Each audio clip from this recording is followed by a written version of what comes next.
All right, we're going to talk about my plantings in the back of the house, the garden that we spent a lot of time and money on this past year, and we're at the end of August, so I want to just give my feedback on the various things that we planted and what I think about them, so that way maybe it could help you decide what to put in your garden. Okay, so I'm going to walk past the pathway here on the way in, but we're going to focus on the backyard.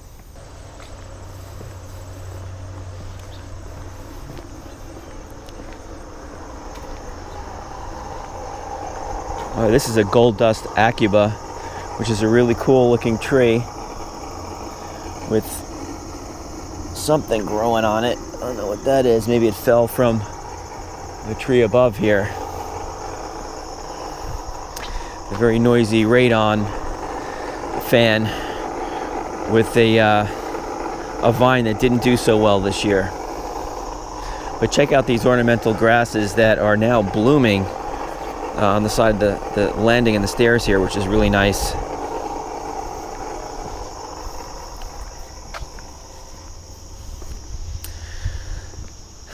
So here we go. All right, we've got ridiculous thing when they built these houses. They put the gas meter between the two sliding doors. So when we had this cement patio and little landing poured, we had to create a little spot here where we put some plantings here every year to cover it up so you don't see it. All right.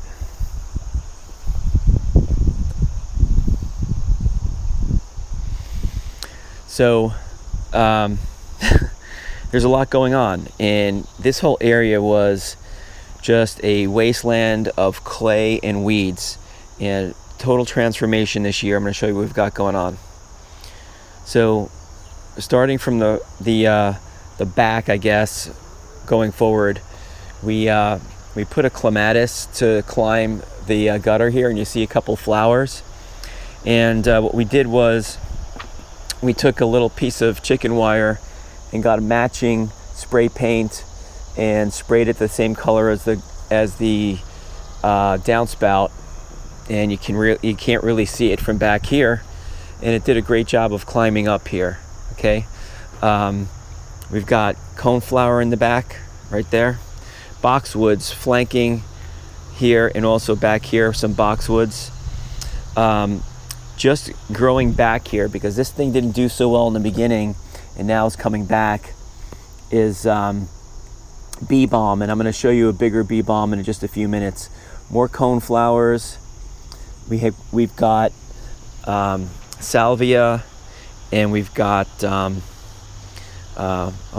losing my mind here at this point.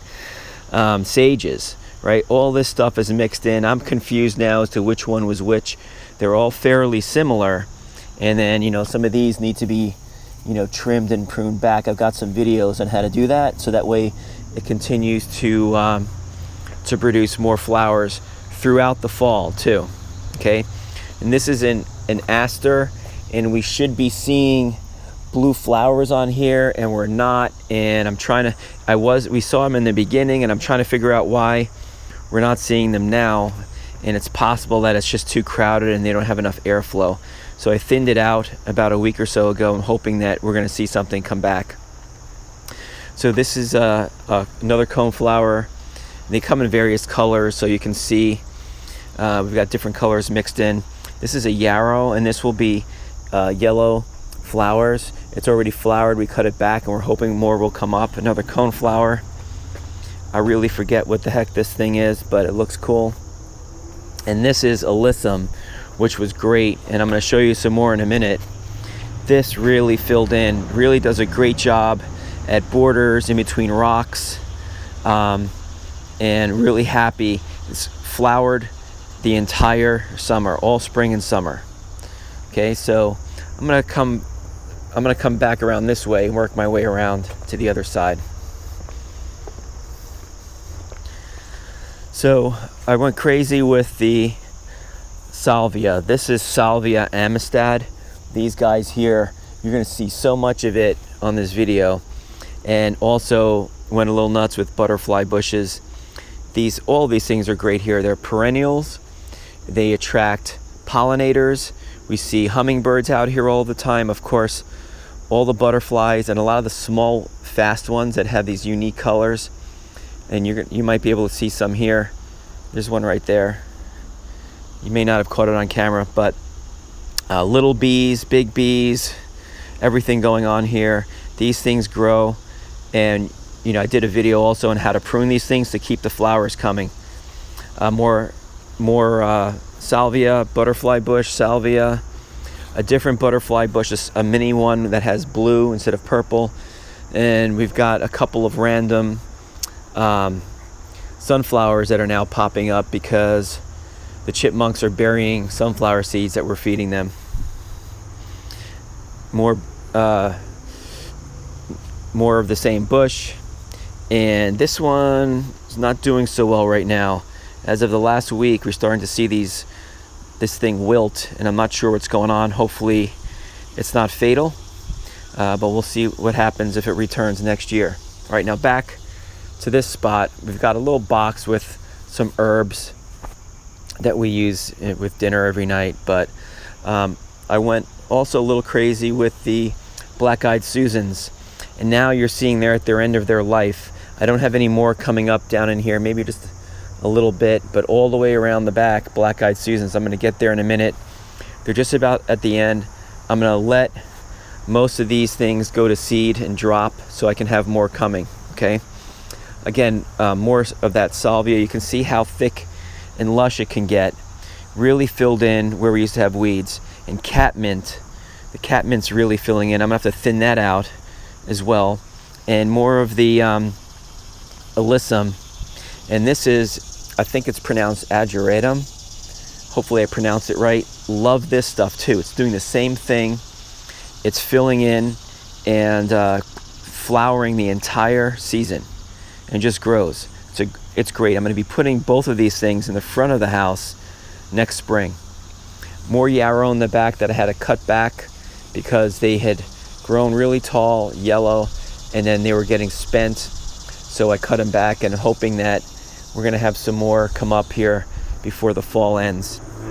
And this is a Scottish broom.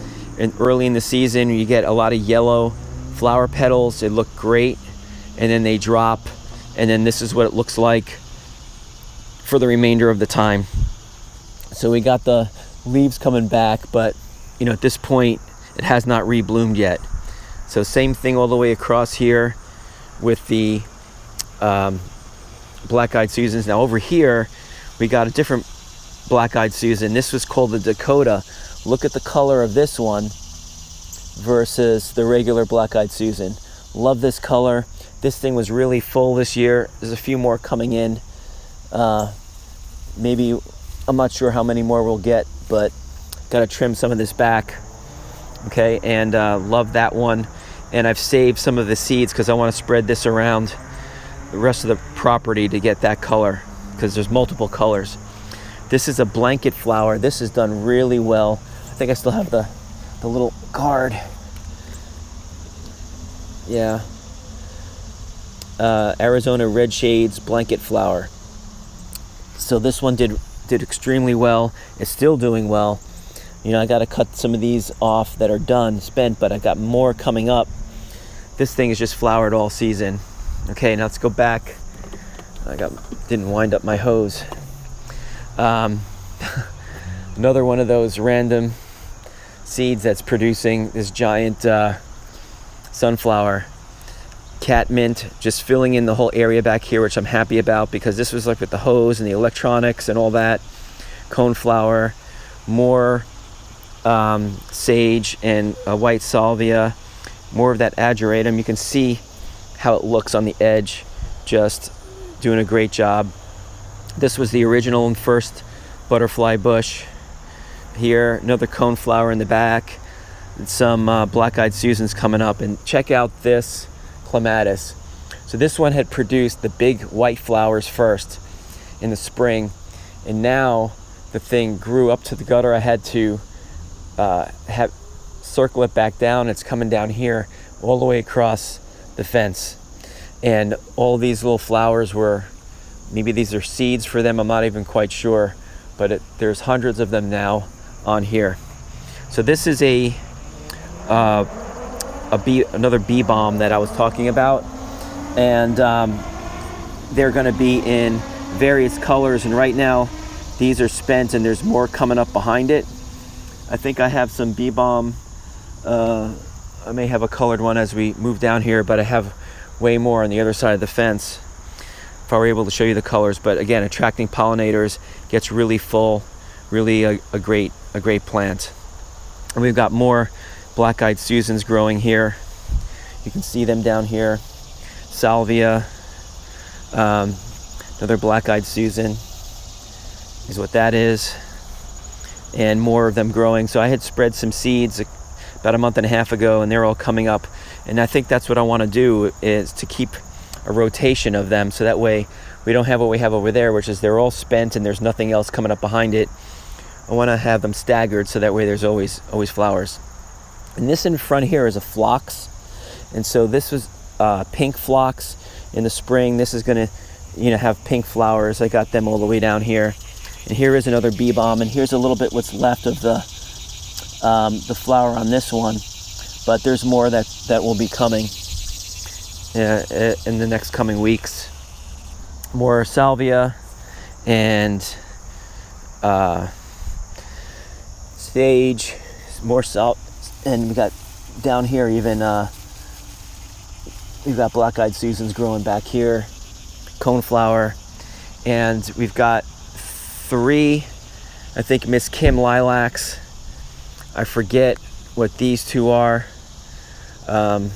These two here. It's just, I'm just forgetting what it was. And more phlox that I have to still put in the ground. Those are white daisies that were spent and now growing back. Okay. And a couple more coneflower in pots to drop in the ground. Look at that great flower right there. So that's what these things generate here. All right, and then I think that's a lamb's ear. That's what that one's called there. All right, and even more sunflowers coming up here too. So, all right, now what I really like, I like the fact that the salvia, a lot of them did well, filled in, brought different colors. We had different colors. Love the black-eyed Susans for sure. I wasn't a huge fan of the phlox here, just because it just has a short bloom time. I'm trying to get to things that have a much longer bloom time here. So that's why I kind of like these kinds of things where they're always generating flowers, especially if you prune them the way I showed you in my prior videos. Go look for them in the playlist, where you can constantly have colors in your garden instead of having a situation where you got color in the spring and then you've got nothing. So that was the goal when we did this, which was put things in here that are perennial, that are easy to take care of, that come back every year, and that you don't have to worry about, and it also spreads and fills in. So like I said, it's pretty crowded, but we haven't had to weed here much at all this entire summer. And I found this little scary guy in the woods behind the house, and just thought he might want to live here under the light, the landscape light in the garden. So if you have any questions, definitely let me know. Any questions about the plantings, and how to take care of any of them, or anything at all, or if you want to suggest something to me that I could put out here based on what my requirements are, perennials, flowering, that kind of thing. I'm looking for more in different types of plants for sure. So thanks for watching, everyone. If you enjoyed the video, please hit that like button, and we'll see you next time.